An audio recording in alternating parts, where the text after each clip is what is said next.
আলাইকুম, আশা করি সবাই ভালো আছো। আজকে আমরা একটা নতুন টপিক নিয়ে হাজির হয়েছি। সেই টপিকটা হলো লম্ব বিক্ষেপ। এখন লম্ব বিক্ষেপটা এটা আলোচিত হয় হলো এসএসসি হায়ার ম্যাথের চ্যাপ্টার 3-এর। আজকে আমরা দেখবো লম্ব বিক্ষেপ কি। আর লম্ব বিক্ষেপ দুই ধরনের হয়, একটা হলো রেখাংশের লম্ব বিক্ষেপ আর একটা হলো বিন্দুর লম্ব বিক্ষেপ। তাহলে বিন্দুর লম্ব বিক্ষেপটা কি? তার মানে আমরা একটা নির্দিষ্ট বিন্দু নিলাম, এই নির্দিষ্ট বিন্দু ধরলাম এ, আমরা এর লম্ব বিক্ষেপ কি করব? তার মানে একটা নির্দিষ্ট আমরা একটা বিন্দুর লম্ব বিক্ষেপ বলতে আমরা সেটাই বুঝি যে একটা নির্দিষ্ট সরলরেখার উপর ওই বিন্দু থেকে ওই সরলরেখার উপর অঙ্কিত লম্বের যে পাদবিন্দু হবে ওইটা হবে ওই নির্দিষ্ট বিন্দুর লম্ব বিক্ষেপ। আর আমরা দেখি বিষয়টা কি, যে এ একটা নির্দিষ্ট সরলরেখা এ এবং বি, এই নির্দিষ্ট সরলরেখার উপর ওই বিন্দু থেকে অঙ্কিত লম্ব, তার মানে এই বিন্দু থেকে অঙ্কিত লম্ব হলো আমাদের এ ডি।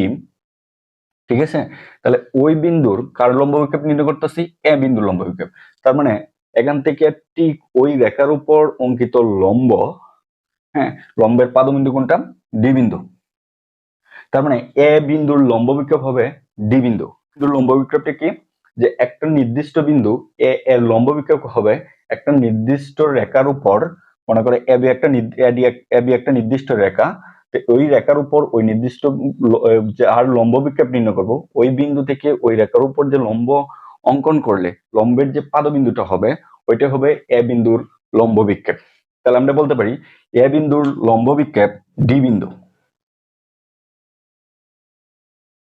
আমাদের এটা চিন্তা করতে হবে যে লম্ব কিভাবে উৎপন্ন হলো, ওই নির্দিষ্ট বিন্দু থেকে যার উপরে যে রেখার উপর আমরা লম্ব বিক্ষেপ নির্ণয় করব ওই রেখার উপর ওই নির্দিষ্ট বিন্দু থেকে ওই রেখার উপর অঙ্কিত লম্বটা আঁকলে যেটা নিচের বিন্দুটা হবে, মূল কথা যেটা নিচের বিন্দুটা হবে ওইটাই হবে আমাদের ওই বিন্দুর লম্ব বিক্ষেপ। আচ্ছা, তাহলে বিন্দুর লম্ব বিক্ষেপ দেখো, যেহেতু বিন্দুর লম্ব বিক্ষেপ একটা বিন্দু হয়েছে, তার মানে বিন্দুর কিন্তু দৈর্ঘ্য এবং প্রস্থ কিছু নাই, তার মানে ডি বিন্দুর দৈর্ঘ্য প্রস্থ কিছু নাই, তার মানে এ বিন্দুর লম্ব বিক্ষেপের দৈর্ঘ্য কত হবে? 0। তার মানে আমরা বলতে পারি একটা বিন্দুর লম্ব বিক্ষেপের দৈর্ঘ্য কি হবে? 0 বা 0। তার মানে এ বিন্দুর লম্ব বিক্ষেপের দৈর্ঘ্য কিন্তু দৈর্ঘ্য ইকুয়াল টু 0, কারণ বিন্দুর দৈর্ঘ্য প্রস্থ কিছু নেই। এই ছিল আমাদের বিন্দুর লম্ব বিক্ষেপ। এখান থেকে একটা জিনিস আরেকটা জিনিস চিন্তা করো, সেটা হলো ধরো এটা আমাদের এ বিন্দু ছিল, এটা আমি এখানে লিখলাম।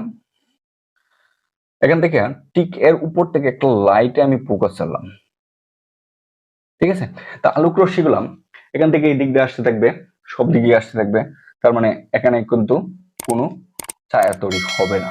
তার মানে ঠিক আলোক রশ্মি আমাদের লাইট থেকে একটা আলোক রশ্মি ঠিক এই সোজা বরাবর আসবে, আইসে আমাদের ভূমির উপর পড়বে।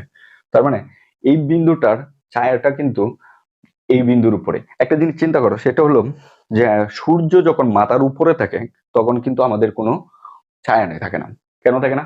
কারণ সূর্য ঠিক যখন মাথার উপরে আলো কিরণ দেয় তখন আমাদের ছায়া তৈরি হয় না। এই কারণেই আলোক রশ্মিটা চতুর্দিকে ছড়ায়া যায়, কিন্তু আমাদের নিচের অংশটা মানে পায়ের নিচের অংশটা ঠিকই কিন্তু অন্ধকার থাকে। ঠিক বিন্দুটার যখন এখান থেকে ঠিক একটা আলোক রশ্মি দিকে আসবে ওই বিন্দুটার ছায়াটা কিন্তু ডি বিন্দুতেই পড়বে, অন্য কোথাও পড়বে না। তাই এই ডিটাই হলো এর লম্ব বিক্ষেপ। তাহলে ডি বিন্দুটা কি? এ লম্ব বিক্ষেপ। এখন আসো আমাদের রেখাংশের লম্ব বিক্ষেপটা কি দেখি। রেখাংশ লম্ব বিক্ষেপটা হলো যে একটা তির্যক রেখা, রেখাটা অবশ্যই কি হইতে হবে? তির্যক রেখা। তাহলে এই একটা তির্যক রেখা, মনে করি এই হলো আমাদের এ এবং বি একটা তির্যক রেখা। এর লম্ব বিক্ষেপ নির্ণয় করতে হবে কার উপর? একটা নির্দিষ্ট সরলরেখার উপর। ধরে নিচ্ছি আমাদের একটা নির্দিষ্ট সরলরেখা, এই ছিল আমাদের নির্দিষ্ট সরলরেখাটা। এই তির্যক রেখার এটা হলো আমাদের এ বিন্দু, হ্যাঁ, আর ওইটা আমাদের বি বিন্দু, আর এটা হলো আমাদের নির্দিষ্ট সরলরেখাটা যেটা হলো সি এবং ডি। সিডিটা হলো আমাদের নির্দিষ্ট একটা সরলরেখা। এখন আমাদের এবি এর লম্ব বিক্ষেপ নির্ণয় করব সিডি রেখার উপর। কার?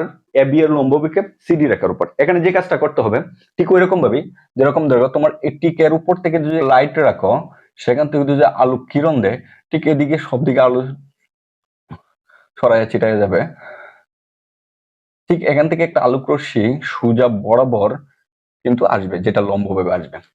ঠিক এর ভিতরে কিন্তু আর আলোক রশ্মিগুলো আসতে পারবে না। তার মানে এই রেখাটা এই অতটুকু অংশ, যেহেতু এর ভিতরে আলোক রশ্মি, এতটুকু অংশ সে কি করতেছে? ছায়া তৈরি করতেছে। এতটুকু অংশ ছায়া তৈরি করলো। তাহলে এই যে অংশটা ধরো এই লম্বটা, তাহলে এখান থেকে ছায়াটা কি ধরলাম এই ডি, এটা এই বিন্দুটার নাম দিলাম ডি। আমি কি বলছি যে লাইট থেকে ঠিক একটা আলোক রশ্মি লম্ব ভাবে কি করবে, এই নির্দিষ্ট রেখার উপরে এসে পড়বে, এর ভিতরে অংশটা কি থাকবে, অন্ধকার থাকবে, আর এটা তো আলোকিতই থাকবে। তার মানে যেটুক অংশ এই রেখাটার জন্য অন্ধকার রইল ভূমির উপরে, ওই দৈর্ঘ্যটাই হবে এই এবি এর লম্ব বিক্ষেপ। ঠিক আছে, তার মানে এটা যদি এ বিন্দু হয়, এটা যদি ডি বিন্দু হয়, তাহলে আমরা বলতে পারি যে এ বি এর এবি এর লম্ব বিক্ষেপ এডি, এবি এর লম্ব বিক্ষেপটা হলো এডি।